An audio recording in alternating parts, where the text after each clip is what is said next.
everyone. Welcome to my booktube channel, The Lock Booktician.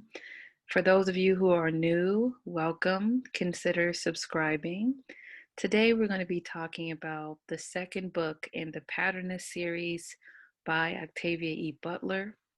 And today I have Emmarae, who will introduce herself a little bit later. So Mind of My Mind is the book that we're going to discuss today. And like in the previous video that we did on Wild Seed, which is the first book in the Patrisse series, there are a lot of trigger warnings. There are a lot of content warnings. There are so many subjects surrounding different types of violence in this book: manipulation, murder. There's a lot to think about when considering to read this book. Today, we're really happy to talk to y'all about Mind of My Mind because I don't know about you, Emmarae, but I am obsessing over Octavia E. Butler. What a wonderful writer. And I don't even know how her mind even got things together. So recently, I learned from Injury from Onyx Pages that actually in this series, they were meant to be standalone books instead of like reading them like a continuum, I would say. There will be spoilers. There will be spoilers as well. So definitely, if you don't want any spoilers, this is not the video for you. However, Emmarae and I are trying to be more mindful of just being in general versus being like hard on everything that happened like we were in the first review. But mistakes were made, and there probably going to be some spillage here too. So without further ado, I'm going to let Emmarae introduce herself. Hello, I'm Emmarae, and like Bree said, I am joining the Octavia Butler slow read. And I've read Octavia E. Butler before, but I'm really excited to have this schedule because I'll end up reading a lot of her work. And definitely, yes, obsessing over it. I love talking about it, and I'm really, really excited to read more and to discuss it. All right, cool. So I'll give you just a brief synopsis about Mind of My Mind. So Mind of My Mind pretty much follows Mary and Doro, and Doro was also a main character in Wild Seed. And we've all discussed about Doro. Doro is the man in charge. Doro is the man who wants to create this perfect race of telepaths and have them pretty much live their best life and rule the land.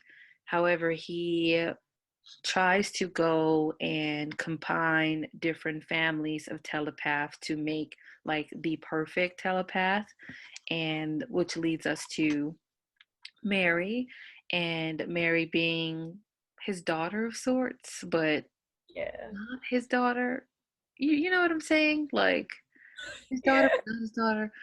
So he ended up creating or combining the families that end up producing Mary.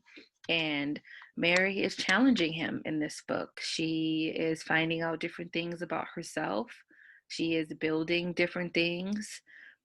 From my perspective, it seems as if Doral is not feeling threatened by her, but there are moments in the book where you feel that there is some competition there. So it's pretty much a back and forth perspective of Mary and Doral and other telepaths as well, but their voice isn't as to the forefront as Mary and Doral. Yeah. Would you have anything else to add on that? It's another read that gets you really frustrated, really angry, you know? It's definitely a book that flies because you're chucking it across the room. But yeah, that was a great synopsis. That's basically it. Yeah. I was like, how do I say it without spoiling it? Yeah, yeah. Keep it vague. Vague. So we decided to actually use the discussion questions at the back of the book, and not all of them, just a couple of them, to discuss our general thoughts on this book as a whole. But before we get started, I just want to ask you, Emmarae, what did you rate this book as? I think I rated it 5 stars. Same, I think. It was just wow. And how I just thinking of her being like, I have an idea, and then writing down all of this. Just, whoa, okay. Same, same. Um, I don't know if there will be a book that's not 5 stars.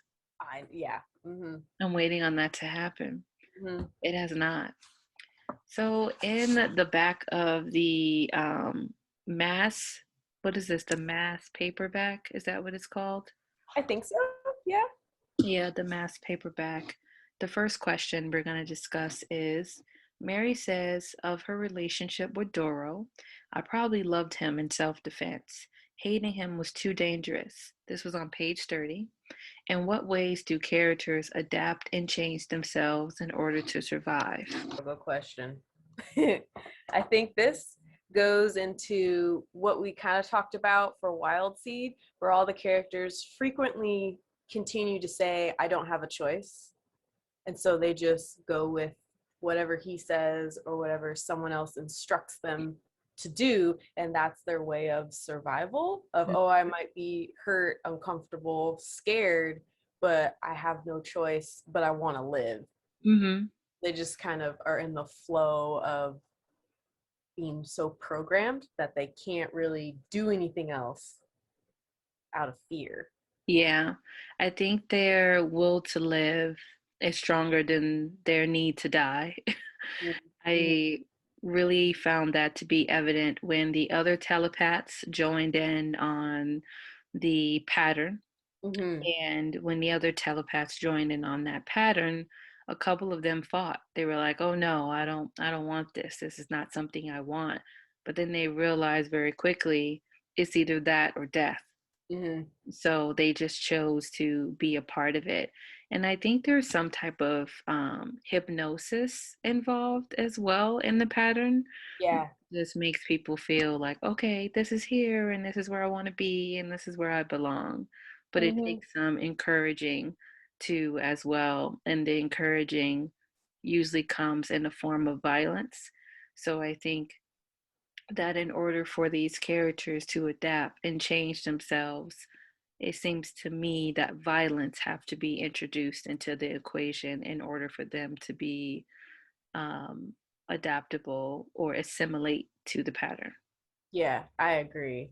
Yeah. Hmm. Mm-hmm. Yeah, I was like, they're really out here living. They're really out here living.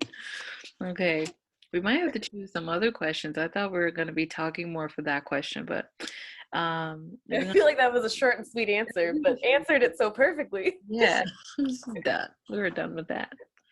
Um, Ooh, let's go to question 3 actually. Okay. So, in what ways do characters enslaved others and what justification do they give? Ooh. So because they're telepaths, they constantly enslave people. And there's a phrase that's said a lot, which is like, oh, they'll think they came up with that idea. And that just creeped me out because then you would see it happen. Like a regular old human would be like, oh, I'm going to go do this. And they'd be like, nah, I told you. Mm-hmm. And that was their kind of justification of like, oh, well, at least they'll be happy because they think they thought of that idea. In Mm-hmm. all actuality, they did not. And Mm-hmm. they're being so heavily brainwashed. I think you see that strongly with Vivian. Mm. Yeah. And that was just so sad to read. And as the book progresses, there's more of that. Mm-hmm. And the telepaths just control, even in their individual lives before they join the pattern, they control those around them and are just like, well, they're happy and it's what I want. And like, what else am I going to do? And it's like, that's not a good enough justification. Yeah. So, I yeah. think another justification that comes to mind, it's going to be kind of dragged out what I'm trying to say, but I hope that it makes sense. So, Anyanwu, aka Emma, in the book, I just keep referring to her as Anyanwu. What up, Emma? Anyanwu in the book had a discussion with Doro. And in the discussion, she said that Mary, one of the main characters, refers to mute as the N word, saying that all the people in this town and this village who are non telepaths are mutes. But then Anyanwu said that is pretty much calling everyone the N word, what brings me back to when new telepaths will come into the town. It was an expectation of the mutes to literally provide space for them in their homes. So they weren't even allowed to live their own lives and have their own space. Mm-hmm. So for them and for Mary and the first family, they were under the impression that we're saving them, we're helping them. They even Yeah. had one of the telepaths, I forget which one of the telepaths in the first family, he was in charge of the mutes. Yeah. So they really handle these people who don't have psychic abilities in a way as if they were children, as if they couldn't fend for themselves, as if without them they're nothing. And that reminds me of that mindset and that narrative of, white people, colonizers being like, oh, we're saving these savages. you know we're Mm-hmm. we're saving them, we're giving them Yeah. opportunity here in America. So I think people use their own, I think in this book, the first family and Mary and even Doro used just asinine excuses for trash behavior. And Oh, yeah. they use their power in order to justify the mistreatment of the non telepaths in this town. Hmm. Oh, yeah. 100%. And I liked when we had those scenes of Emma when it would kind of change and she'd be like, you need to do something. Like this is getting out of hand. I don't like it. And how she strongly did not like Mary, and then how Mary was like protecting Emma was also real gross. But you're totally right with how they treated that whole community that just kept expanding and expanding and expanding, and how they were like, oh, we're helping, they all have jobs, they fit in, Mm-hmm. great. Yeah. And it just horrifyingly is not at Mm-hmm. all. Even with Mary, she would constantly be like, this Emma is mine. Yeah. It's like you didn't act, there consent was not a thing in the pattern. And like I said in our first video when we discussed Wild Seed, consent is sexy. And there was no consent with the pattern. It was like, okay, you're in here. And Mm-hmm. granted, how the pattern started was completely out of Mary's control. She didn't even know what's Yeah. happening. Mm-hmm. But the fact that she didn't even give anyone a chance to be a part of it, it was Yeah. that hunger piece, right? So Mm. anything, she would do anything to justify that hunger. Oh, And the yeah. fact that she just took over Emma's, body and made her part of the pattern was Yeah. just so rude. And unnecessary. What did you need with Emma? What was she doing? Wasn't Emma also in like a completely different city? and Why? literally, Emma is in her kitchen, being her in her young body, cooking it up. Writing her novels, chilling. Emma was always writing her novel naked or young. Like that was really that was her go-to. She was like, Uh-huh. either I'm making this novel naked or cooking. Uh-huh. And I'm like, man, side note, I often was like, I wish she can make me a bowl of whatever she's making. Right? Yeah. What you doing, Emma? It always sounded so good. Oh, the struggle. Um, we're gonna move up to question 8. Sure. In what ways are the Paternists a parasitic race? Does the human race have parasitic qualities? Whoa. What a question. Well, the Paternists are feeding on everyone around them. Yeah, which is And a definition of parasite. yeah.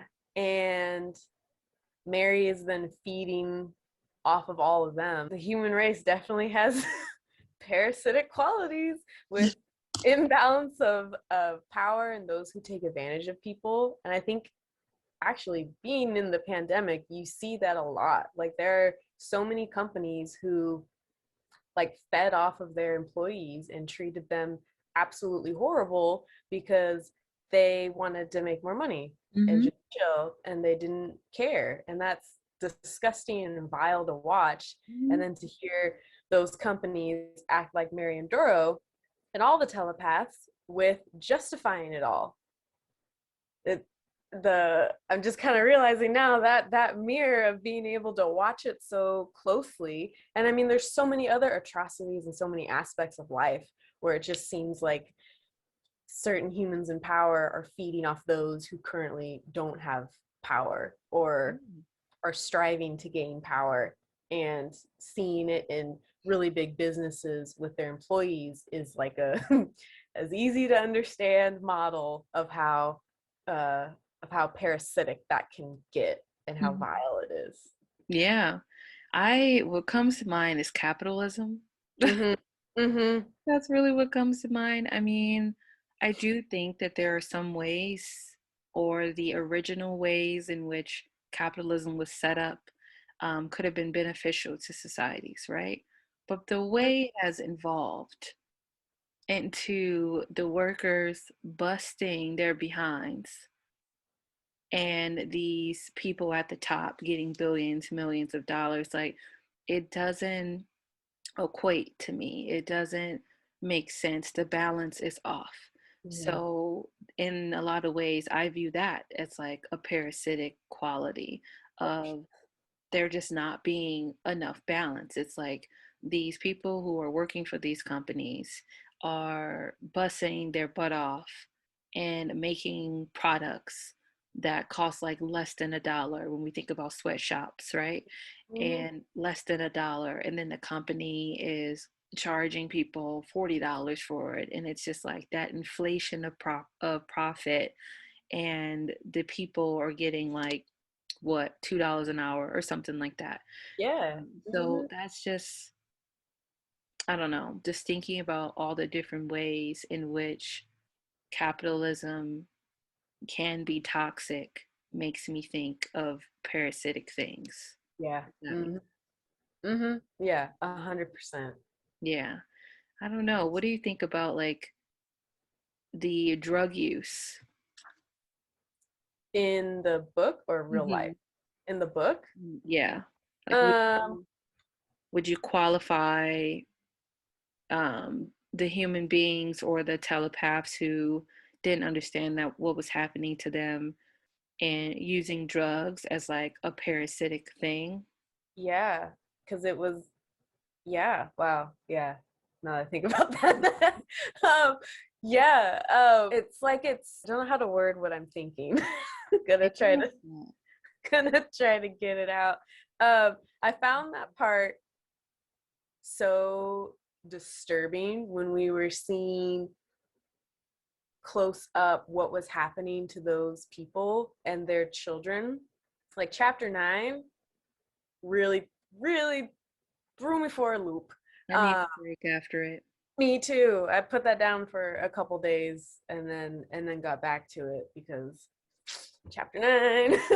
Mhm. But it was sad to see them using drugs or alcohol to cope with the pain that they were in and not understanding the pain because Doro just kind of left them, which again can have a huge mirror to our real world with drugs and medications and having other side effects that you don't realize you're having because no one told you. Yeah, and And using drugs as an escape mechanism too. yeah, yeah, to silence the pain or to go through whatever else. Mhm. But it was it yeah. I'm just gonna stop because I don't think I can get it out. Oh, it's okay. I mean, for those of you watching, it's also another trigger warning to for you is to in this book there is a chapter that's pretty hard that talks about the most extreme end of drug use and Yes. how that violence can translate to a person and to their children and the Mhm. violence that happens upon their children or their child. There's also a trigger warning of child death as well. You want to be mindful of. Chapter 9 was really, really rough. And it's just hard to see how these man-made drugs cause these people to react in these ways Yeah. and what the pattern did for them Mm-hmm. afterwards. Mm-hmm. Yeah. Yeah. There's also a little bit of mention of mental health. I can't remember who it was, not Jan, maybe Ava, or that wasn't her. I can't remember her name, but she said that she went to the doctor because she thought something was wrong with her mind. Mm-hmm. And I think like in the same paragraph, it was like she thought they were gonna like lock her up, so she just went home to her husband, who was like verbally and physically, I'm pretty sure, He abusive. was, yeah. I think he was physically too. Yeah, and so that was really sad. And I think there's another character who mentions it too, of thinking like, oh, I'm mentally unwell, I need to go see a doctor, but then being afraid that the doctor would just label them as crazy, and Mm-hmm. then who knows what would happen to them, so they just like suffered in silence Mm-hmm. until another telepath, or they were given knowledge of what was happening to them. And Yeah. wow, what a parallel to life. Yeah. Yeah. That character didn't want to be institutionalized. Mm-hmm. Yeah, Mm-hmm. it was so easy to make real life connections in this book and in Yeah. the first one, Oh yeah. Reality too. I found that to be refreshing and heartbreaking at the same time. Yeah. Yeah. Um, let's jump into our last question before we give our final thoughts. Um, in what ways are Mary and Doro alike and different? Ooh, well, the hunger thing for sure. Mhm. They strive for that hunger and have to feed off people, especially the ones that taste good. That grossed me out. That was mentioned like a couple times. I was like, are they cannibals? Yeah, like, oh gosh, okay. Yeah. Um, Dude. and I think they're different in some of their reasoning. I think Mary's reasoning is I'm helping people, and Doro's is I'm getting myself to this goal. I don't need anybody. I just need people to listen and obey, Mhm. even though those are so alike and so different. And I Yeah. think him being so threatened by her just strongly made me think of how people get threatened by Black women when we're just doing our thing, living our life, doing great. And then they get like, oh no, you have too much confidence, you have too much power, we need to kind of knock you down a little bit. And having experienced that as a Black woman, I was like, oh my gosh. So I would like cheer for Mary, and then something would happen and I'd be like, man, God, that hurt my feelings. Yeah. Like, I don't want to fully cheer for you, but damn. Yeah. Yeah, I found myself being very conflicted with Mary's character. I would be like, oh my God, come on, sis. Then I would be like, are you kidding me? When she would just be like, oh, they're mine. I want them all. They're mine. And I would be like, you can't be out here owning a human being like a yeah. person. So yeah, there was a couple things that she said that I don't want to spoil that really made me upset with her. But I also loved her strength of how she was like, look here, Doro, I'm not backing down. I said Mm-hmm. what I said, and that's on period. She didn't Mm-hmm. say that, but I'm just assuming that is something she would say, and that's it. So, yeah, that was a good point you brought up about like as a Black woman, Yeah. I felt that deep in my soul. But everything that you said about how they're alike and different, I'm here with you. I also thought they were different because there was a section of the book, if you can remember, where Mary was trying to explain to Doro, like, my people who are telepaths and don't know it is heavily on drugs. Like, they're suffering. Like, they're just not essentially living their best life, and the pattern can really help them. And that made me think of the difference because Doro was very self-absorbed. He was very worried about his own interests. And even though Mary needed to feed, in that moment of the book, it felt like she was more worried about her people Mm-hmm. than her actual need of getting her, thirst quenched. Mm-hmm. But then it was soon after that she was talking about, I'm trying to remember, but I had it in my mind and I just forgot. Let me remember. What? She would have the motivation of her people and helping them, Yeah. but then she would kind of contradict herself when like placing them sort of throughout the neighborhood. Then it was like once she had them, she either didn't care because they were here now, or she'd be like, "Oh, I have a bigger plan," which just sounds like Doro. Like, I'm not going to tell you everything, but I do have a plan. Yeah. She just kept giving me the Doro vibe. Oh, yeah. Couldn't unsee it and I couldn't stop making those parallels. Mm-hmm. No matter how many times I didn't want to do that, but I Yeah. kept being like, you give me Oh, the vibe. yeah. An example of her contradicting dicting herself. Oh, I guess maybe it would kind of be a spoiler, Go but for it. We already. the discussing Clay, she wanted to help him, and then he wasn't a telepath, and she was like, "Get out!" Like, the door's over there. We Yeah. don't need you here anymore. So it was like her drive to help was quickly silenced the minute he wasn't what she was expecting him to be. Get out of my brain. That's exactly what I forgot to say. So when I was saying, like, at that moment of the book, she was like, oh no, it's my people, it's not me. But Mhm. then go right back around and be like, yeah, but then when I fixed them, got them off of the drugs and bought them into this town of all the patternists. And then soon as they cause any problem, one of the first family members killed them. Like, okay, we're done. Mhm. I was like, so do you want to help them or is the help contingent on X, Y, and Z? Mhm. Mhm. Yeah. I was so sad when I read that part. I was like, oh, she just said, I'm done. I know. I was like, oh, only telepath. Y'all weren't even gonna let a couple other superpowers in to kind of help you out. No, that was it. That was it. Did you have any parts in the book that you wanted to share? Well, I definitely took a lot of notes. This was another book that I heavily annotated. Oh, there is a part that reminded me of a real life thing that happened. Okay.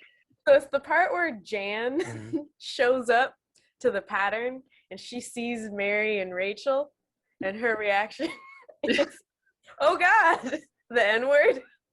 And I laughed out loud and highlighted it. And my husband was like, "What are you laughing at?" So I read him the phrase, and he goes, "Oh my gosh, do you remember what happened with you and your sister? There was one time where my sister and I were downtown. We're walking in the mall to go to the bathroom, and this white lady comes out, and she sees us and goes." And like clutches her purse and then like sneaks out of the bathroom. And my sister and I were like, "Whoa." That was quite the reaction. And Colton, my husband goes, "So that sounds like exactly what just happened in that book." It's also one of those moments where you're just like, you just laugh. Like Yeah, there's nothing to do. Like nothing to do with laugh. there's nothing to do. It's like either you pop this person, Yeah. Mm-hmm. and where I'm from, pop means like slap. So if Mm-hmm. you slap this person, or you just be like, you know what, I ain't got the energy for this. Yeah. I Yeah. ain't got the energy for this. I did want to bring you to page 76. Um, and all this whole page was just very triggering for me, I see. Mm. And I wrote on the side, the mind reading narcissist, just great. Mm-hmm. I just kept finding that to be true throughout reading this book. Yeah. Um, I also, I don't know, Mary and her husband relationship change was interesting to me Mm-hmm. because at first I was just like, this ain't never gonna happen. But then it happened. I found myself really trying to write things at the end of chapters. So on page 164, I wrote at the end of the chapter, I see Doro still on his bullshit. I finally know why the series is named The Patternist. I don't know why it took me that long to connect it. I was like, this ain't right. This ain't right. And then while I was reading, I was like, oh, Clay's arc is the next book. So are we talking about Clay? Like, it was just a lot. Yeah, yeah. I also was like, oh, wait a second. I mentioned Clay, and I was like, I said, will Clay have his own cult? Yeah. Yeah, that is true. So while reading, even though they're meant to be standalone books, I can definitely see how they was put together. I did put another like could never, but I just don't remember where it was. But yeah, if I ever find that, I'll just let you know. But I Yes, annotated so much. What about you? I definitely did. Like my pages they are red with red highlight. I I folded pages. I think chapter 9 is one that I was really having a real hard time. Um, I would do quick thoughts at the end of chapters of just like words that I was thinking of, and lots of them are like curious, scared, hopeful, anxious, controlling. Yeah. Every time Mary made me upset, I wrote, "Okay, baby Doro." Ah, yes. Uh-huh. There was a part of page 173 where Doro made a command or a law of sorts to Mary. So while you're reading this book, you'll see what Doro asked of Mary that was very difficult for her to digest. I wrote at the end of that chapter, he's going to tell her that. Good luck, big fella. Yes. Yeah, I wrote there's a line that he talks about being able to overpower her. And I wrote, I don't know, man. Yeah. On 188, I'm just really out here just writing crazy stuff. On 188, the line says, sometimes I wish we could make Doro pay for scenes like this. He's the one who deserved all the blame. I wrote, same girl, same. Oh, there's another example of the patternists enslaving people Yeah. on page 189. There's a sentence I highlighted that says, he was completely ignorant of the fact that the patternists now owned him. And I wrote, oh God, on the side. Yeah, I wrote a lot on 188. I don't even recognize my own handwriting. But any final thoughts? That again, this book was an emotional roller coaster, but is very good. Really gets you thinking Yep. and asking a lot of whys while you're pushing your way through this book. But I think that shows how exceptionally talented Octavia E. Butler was. Like, wow, wow, wow. To have this emotion with every book I've read of hers is just incredible. I don't think there's another author that I've read yet where I feel so impacted and connected in every one of their books. Yep. I agree. I mean, the other author I can think of is Maya Angelou. I Oh, feel like I was like seeing a picture of myself for me. But yeah, I 100% agree with you. I also think her books engages you to be reflective and see the similarities in like the now mm-hmm. versus when she wrote these books. Yeah. So absolutely phenomenal. I have clay art right here. I'm itching to start it. I'm probably going to start it.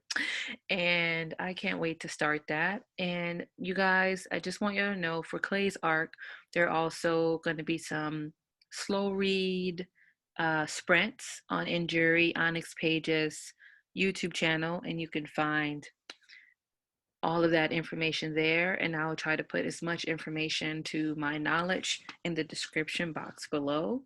And thank you so much, Emma, for coming and talking with me about book two. I think we did a pretty good job of not making it like a lot of spoilers. Yeah. We salt bathe them in, just Yeah, we're at book two. We kind of are used to all the trauma and all the yeah. pain. We're like, we're traumatized and trying to let you know what this book is about. So Yeah. yeah, it's pretty good. It's pretty good.